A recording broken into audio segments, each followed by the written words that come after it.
একটা পরীক্ষা। আমাদের নবী মুহাম্মদ সাল্লাল্লাহু আলাইহি ওয়াসাল্লাম বলেছেন, এটা আছে সহিহ বুখারীতে খণ্ড নম্বর ৮, যে সত্যিকারের সম্পদ হচ্ছে সন্তুষ্ট হওয়া, ধন সম্পত্তি নয়।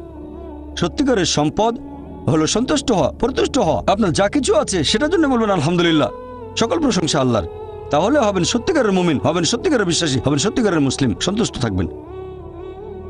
অনেকে এভাবে বলে যে কোন কারণে আল্লাহ সুবহানাহু ওয়া তাআলা কিছু মানুষকে জন্ম থেকেই বানিয়েছেন স্বাস্থ্যবান, কিছু মানুষকে আল্লাহ সুস্বাস্থ্য দেন, আর কেউ জন্মায় অসুখ বিসুখ নিয়েই, হয়তো বংশগত কোনো রোগ, হার্ট ডিজিজ, কেউ বা জন্মায় বিকলাঙ্গ হয়ে। আল্লাহ কি অবিচার করছেন?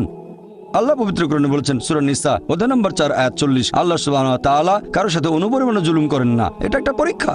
আল্লাহ এক একজনকে এক একভাবে পরীক্ষা করেন। এরকম হতে পারে যে শিশু এখন জন্মাচ্ছে, সেই সময় মাসুম, নিষ্পাপ, তার কোনো দোষ নেই। আর পবিত্র কোরআন বলছে সূরা আনফাল অধ্যায় নম্বর 8 আয়াত